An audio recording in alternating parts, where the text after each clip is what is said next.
Okay, welcome back to the Kovid kitchen of Rob and Stacy. I'm Rob. I'm Stacy. Yep, she's also doing camera.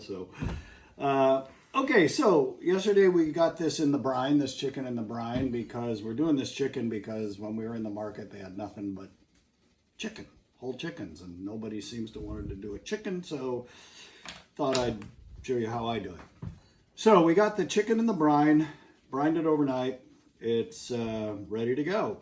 And just so you know, I took some of when I dumped out the brine, I saved some of the garlic, some of the herbs, and put them in the cavity of the chicken. I also added a bay leaf in there and tied it up a little bit just so it holds its shape, because I'm not going to use I don't have a roasting rack. I'm not going to use that. Now, normally I would take this and put it out on my pellet smoker at 400 degrees for about 30 minutes, and I'd start checking it around there. But you know, not everybody has a pellet smoker, so we're just going to do it in the oven.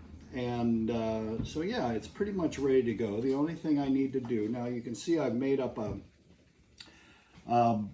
basically butter and olive oil mix with all the same herbs that I marinated or brined the chicken in, with a whole bunch of garlic and some lemon zest. And we are just going to brush that all over the chicken. Now, the other thing is, when I took the chicken out of the brine, I left it in the refrigerator for an hour, sitting out, so that it dried out really well. You want to get it as dry as you possibly can. Dry it off really well and then let it sit so that it just gets really, really dry. That's going to really help the skin get a nice brown and a nice color to it. Okay, that's it. Now we just liberally salt this thing. Now, I know this seems like a lot of salt, and it is, but the salt interacts with the fat and it just makes a really nice flavor, and most of it's going to run off and cook off, so not too concerned about that, but it really helps the eventual flavor. And then we're going to just do a little bit of pepper, not too much. I don't want it to be too peppery. And that's it. So here we go. It's just going to go in the oven at 400 degrees right on the rack. And yeah, I'll be back in a bit. All right, so now now the chicken's in the oven, so we've got the little butter olive oil mix with the garlic and all the herbs that we used back on the stove here. We're going to use this to make the eventual sauce for the chicken. So this is just a whole bunch of lemon juice. I'm going to put that in there. And we're going to get this going. We don't want to cook it too much because we want the garlic to really have a good garlic flavor. I'm also going to add a little honey like I did in the thing. Now, you know, sugar is a great thing because sugar really helps blend flavors. It also cues your brain that, you know, this is quick energy, and so therefore very pleasurable. And you know, we don't really want to make this sweet. We just want to help these flavors all blend, and it also helps bind everything together. It gives everything. So that's just going to cook down a little bit. And yeah, that's pretty much it. This is just going to cook down, get a little, not really thick. It's not going to be like a thick sauce. It's just going to be kind of an added element at the end. So I'm going to give this a quick taste just to make sure it's where I want it to be. Oh yeah, that's going to be really good. And we're going to put a little salt in there. Yeah, that's good. The honey really helps because you got a lot of elements here that could be a little bitter, like coriander and sage and, you know, all those things. But the honey just makes them pop a little bit. Yeah, a little salt helps. Okay, great. That's it.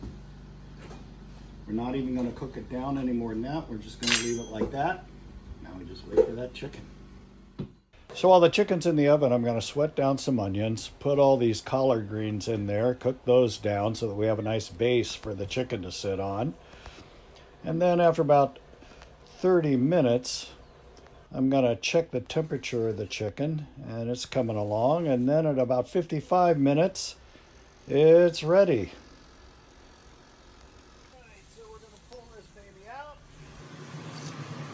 sauce. So it looks pretty good. You can see how, you know, drying it out really gets the skin to get nice and brown and crisp up. So now we're just going to let that rest because it needs to pull all the juices back in and cool down a little bit so that when we cut it, it doesn't become dry. So I took the drip pan out and put a little water in it to loosen all this stuff up. And now that's all good in there. And so we're going to just take this and put it in our sauce for extra added niceness. There we go. And now we're going to finish this with a little extra fresh garlic, because this is all about the garlic. So get the nice fresh garlic flavor. That'll be just the bomb once it gets going. Okay, and this will cool off a little bit. We're going to pop a bottle of wine. See how we did.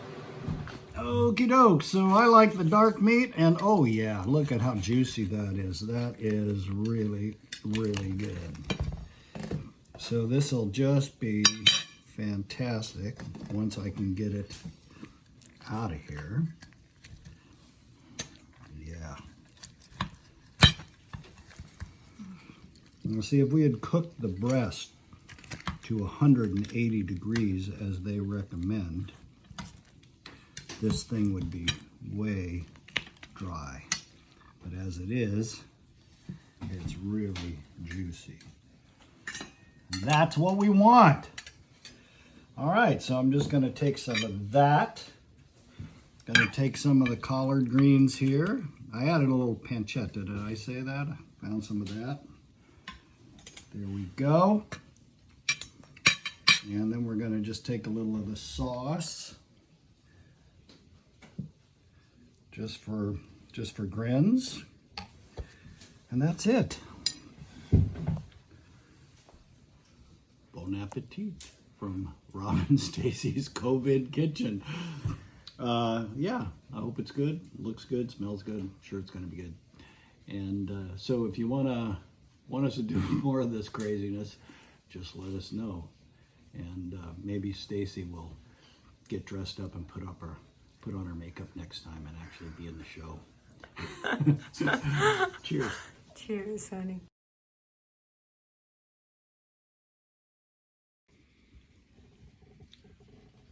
Oh my God, this is so good. This sauce is delicious.